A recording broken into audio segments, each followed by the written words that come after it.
मेरी टीचर ने मुझे अनानास खिलाया जिससे मुझे एलर्जी है, इसलिए बदले में मैं अपनी तरफ से ट्रीट्स क्लास में लेकर आया। मुझे पूरी जिंदगी से अनानास से एलर्जी है और इससे मैं इतनी बार लगभग मर ही चुकी हूं कि अब मैं स्पंज बॉब स्क्वायर पैंट्स भी बिना घबराए नहीं देख सकता। तो जब मिसेस वॉलिस केमिस्ट्री क्लास में एक बड़ा सा पैन लेकर आई जिसमें पाइनएप्पल अपसाइड डाउन केक था, तो सबने कराहना शुरू कर दिया क्योंकि उनकी बेकिंग बहुत खराब होती थी। उन्होंने कहा, मैं पूरी रात जागकर ये तुम नाशुक्रे बच्चों के लिए बना रही थी। मेरे लिए अच्छी बात है कि मेरे पास एक परफेक्ट बहाना भी था। मैंने विनम्रता से उनसे कहा कि मुझे अनानास से जानलेवा एलर्जी है, लेकिन केक बहुत अच्छा दिख रहा है और बाकी सभी को ये जरूर पसंद आएगा। मिसेस वॉलिस का चेहरा लाल हुआ और उन्होंने कहा, मुझे ऐसा नहीं लगता नौजवान लड़की, बैठो और एक टुकड़ा खाओ। मैंने कहा, मैं सच में अनानास नहीं खा सकती। मेरे पास आज मेरा एपीपैन भी नहीं है क्योंकि मुझे पता नहीं था कि स्कूल में अनानास होगा। उन्होंने कहा, तुम झूठ बोल रही हो, किसी को अनानास से एलर्जी नहीं होती। ये तो उन जगहों का फल भी नहीं है जहां गोरे लोग रहते हैं। मैंने जवाब दिया, इसीलिए तो मुझे इससे एलर्जी है। पूरी क्लास बिल्कुल चुप हो गई। सबको मेरी एलर्जी के बारे में पता था क्योंकि स्कूल में पहले भी मुझे रिएक्शन हो चुके थे, कभी किसी के ट्रॉपिकल फ्रूट सैलेड से और कभी सिर्फ उस डेस्क को छूने से जिस पर किसी ने अनानास का जूस गिरा दिया था। मिसेस वॉलिस मेरे डेस्क के पास आईं और मेरे सामने केक का बहुत बड़ा टुकड़ा रख दिया।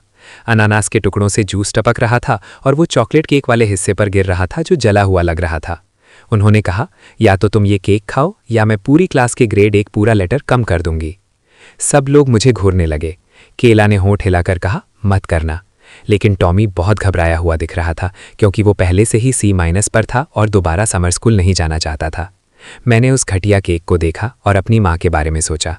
वो एक और अस्पताल का बिल नहीं भर सकती थी। हम अभी भी उस बिल का भुगतान कर रहे थे जब मैंने मॉल में गलती से किसी का पिना कोलाडा पी लिया था, ये सोचकर कि वो नींबू पानी है। लेकिन पूरी क्लास मुझ पर निर्भर थी। मैंने सबसे छोटा कौर लिया जो संभव था। केक किसी तरह एक साथ जला हुआ भी था और बीच में कच्चा भी, और अनानास इतना खट्टा था कि मेरी आंखों में पानी आ गया। लेकिन वो सबसे बुरी बात नहीं थी। 30 सेकंड के अंदर मेरी जीभ में झंझनाहट शुरू हो गई।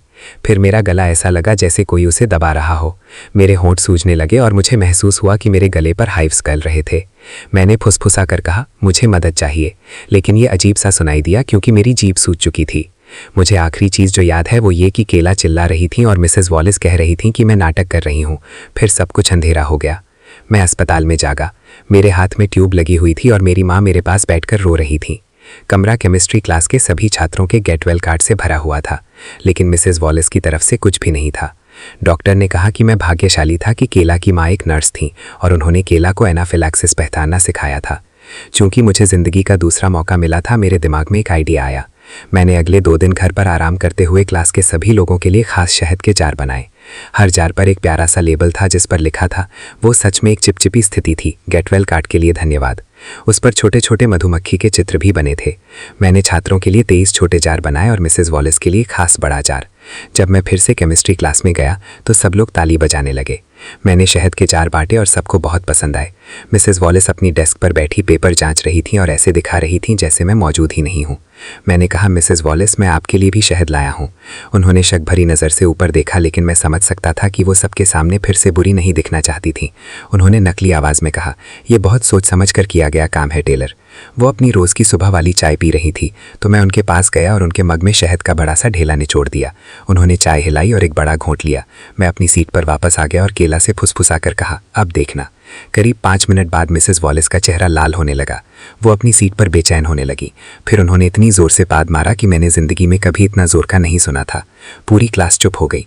फिर किसी ने हंसना शुरू कर दिया। अब उनके चेहरे पर पसीना आ रहा था और वो अपना पेट पकड़ रही थी। वो दरवाजे की तरफ भागने के लिए खड़ी हुई, लेकिन तभी वो हो गया। भूरी तरल चीज़ उनकी टांग से नीचे फर्श पर बहने लगी। बदबू पूरे कमरे में फैल गई और लोग उल्टी जैसा महसूस करने लगे। उन्होंने चिल्लाकर मुझसे कहा, तुमने उस शहद में क्या मिलाया? वो भागने की कोशिश कर रही थी लेकिन अपनी ही गंदगी में फिसल गई। फिर उन्हें बाथरूम की तरफ रेंगते हुए बाहर जाना पड़ा, पीछे एक निशान छोड़ते हुए। केलेब ने उसे अलग ले जाकर फुसफुसा कर पूछा, तुमने उस शहद में आखिर डाला क्या था?